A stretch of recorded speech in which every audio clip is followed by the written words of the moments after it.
for the floor. President Samia Suluhu Hassan has clearly summarized our discussions. However, let me, on behalf of our delegation, to thank Your Excellency, Madam President, the government, and the people of the United Republic of Tanzania for the warm welcome. Yes, this is my introductory visit after I have been inaugurated as the 5th President of the Republic of Namibia. Your Excellency, I have to thank you sincerely for having found time to attend our 35th independence celebration and to attend my inauguration, and more particularly for you to have accepted to be the guest speaker on that occasion when I was being inaugurated. Looking back to the history of Namibia and Tanzania and what Tanzania has done for Southern Africa and Africa as a whole, to be in the forefront for the struggle for independence by hosting the OAU Liberation Coordinating Committee, a body that had a special task not only to support liberation movements politically, but militarily. I recall very well, as a SWAPO chief representative in East Africa, based in Dar es Salaam, there was no any other entry point for the military hardware of the liberation movements rather than Dar es Salaam. And they all come under the care of the AU Liberation Coordinating Committee. And all these are the plans of the first president of the United Republic of Tanzania, President Mwalimu Julius Kambarage Nyerere, a person that we will always remember. And with that history, I could not choose any other person than yourself, Madam President, to come and be the guest speaker so that you can inspire me and the people of Namibia as I was starting a journey in which you have expertise, having been there longer.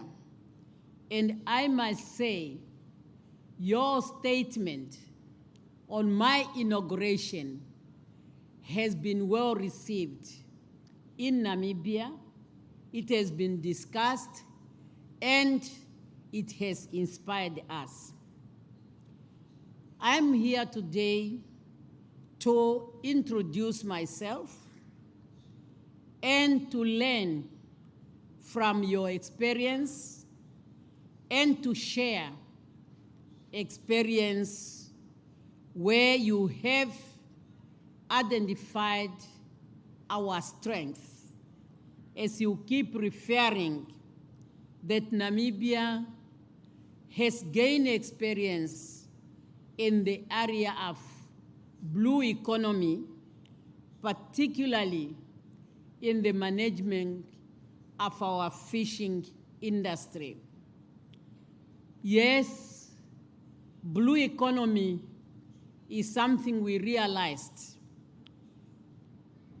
While the international community is only now waking up and talk about the blue economy, for us in Namibia, if you look at the flag of the SWAPO party, the blue, we have been always defining it as representing our natural resources that are in the Atlantic Ocean. So it's a blue economy, and that's why at the time of our independence, we found that our fishing stock has been depleted because there was fishing uncontrolled. Immediately, we put in place policies that has made it possible for our stock to recover. And that's why the fishing industry up to now remains the one of the backbone of our economy. Of course, we had some shocks.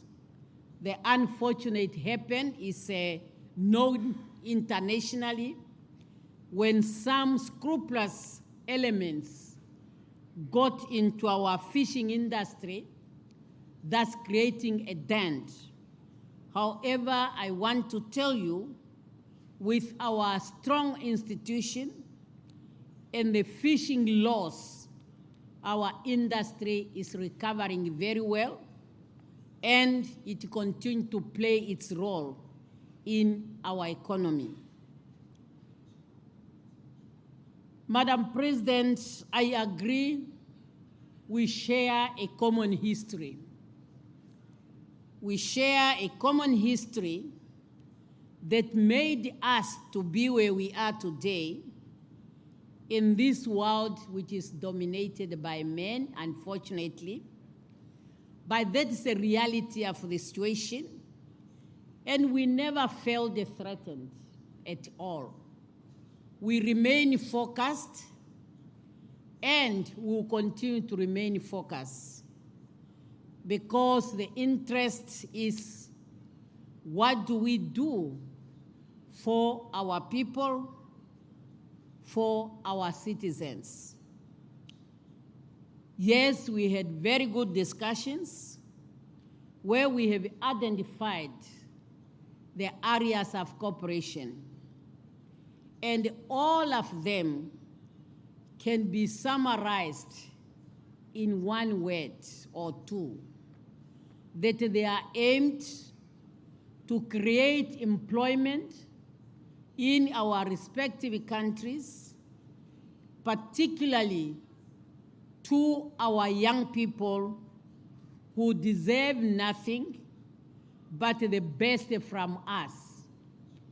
Because we know that once people are employed, they will be able to take care of themselves, and in that way, we are addressing the gap between the haves and the have-nots and eradicate poverty in our countries, thereby ensuring that the peace and stability that we are enjoying today will be sustained. And that's why the areas that we identified are areas that can drive our economies. Agriculture is top in the agenda as it's good for job creation and for food security. And when we talk about agriculture, we talk about it holistically to understand the soil we are having, the seeds that we need, and both the livestock and agronomic. and then we'll be able to comfortably talk about agro-processing, which is very important in the growth of our economy. We talk about mining of value addition. We cannot continue as a country and continent whereby we send our resources to be processed in other countries, which means we are importing jobs of our young people. And that's why value addition and value chain are the things that we have to look seriously, particularly that we produce more or less the same goods. For example, both Namibia and Tanzania are known as cattle countries. You have a lot of cattle here, and we also have ours. We can discuss and see how we can have value chain in those sectors where we are producing the same. If other continents have done it, why Africa cannot do so? We always also agree to share information on ensuring energy, because in the SADC region, there is energy deficit. And we agree to look at all the mixed energy which is available, the well-known conventional energy, the renewable energy, and of course, both of our countries are producers of uranium. Namibia in particular, we are third uranium producers in the world. And there's no reason why we cannot talk about nuclear energy. If other countries in the world are using it, why can't we use it? It's reliable and it's more strong and will enable us to have enough energy in our region. Yes, Madam President, we have agreed that our private sector have to play a role as we are developing trade corridors, like in the case of Namibia, Trans-Kalahari, Trans-Caprivi, and of course Tazara on this side. Who are the people to use them is our business sector. We have agreed we want to see big business activities by the Namibians and Tanzanian business people in our respective countries. Currently, there are small businesses that are going on, which we recognize, but we would want to see at least even one big business by Tanzanian business people in Namibia and vice versa. And then in that way, we know that we are driving our economy in order to serve all our people. Your Excellency, you have really said all what we have discussed. And I just want to confirm, yes, I have agreed. You have agreed when I proposed that very soon I will send our ministers responsible for portrait and the minister responsible for industries to come back so that they can look at the programs that are going on here. And of course, we will also sensitize the Namibian business people to take part in the Sabasaba.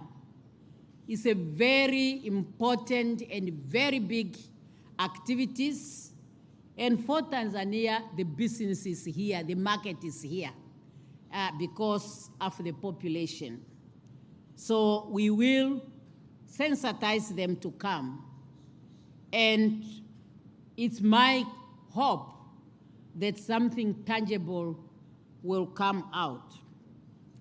Madam President, rest be assured of our government's commitment to continue strengthening cooperation between our two countries. Tomorrow, I will be very happy to be among my peers at the University of Dar es Salaam, where I am invited to share my experience. I'm proud of the Dar es Salaam University. It's a university I've been associated with for a long time. For all 6 good years, I served as the chief representative in Dar es Salaam, or in East Africa, based in Dar es Salaam. The Department of Political Science at the University of Dar es Salaam had made it their customs that annually they would want their political science students to be inducted into the struggle of Southern Africa and Africa. And I'm one of those who have been invited to be part of that induction. And I was honored, as mentioned here by the President, that the University of Dar es Salaam found it fit to give me a doctorate degree from that university, which I appreciate, which I'm proud of. And tomorrow, I'll be very happy to share with the students who are there of my experience, and also to understand their inspirations and what they are yearning to do moving forward. Let me conclude, because when I'm in Dar es Salaam, I wouldn't want to go anywhere. And this is not a joke. It's a place that is so closer to my heart. It's a place where I was shaped politically, and it's a place I appreciate. My Swahili was good, but remember, over 35 years, not really mingling with the Swahili speaking, you can see the damage it has been made. But now that the Trump University are coordinating by advocating and promoting Swahili in Namibia, in my busy schedule, I might find the time to polish up my Swahili, even if it means maybe getting a tutor who can come to the office just for me to recall my Swahili.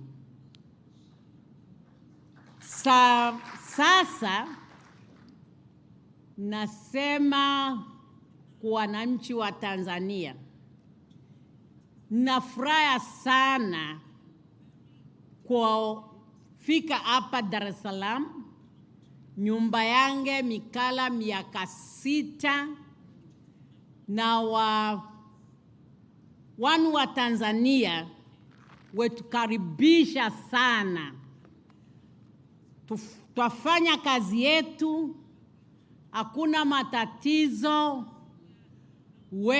tuliko kama wandu wa mama umu. Asanteni sana. Next time it will be better. Asante, tunawashukuru sana viongozi wetu.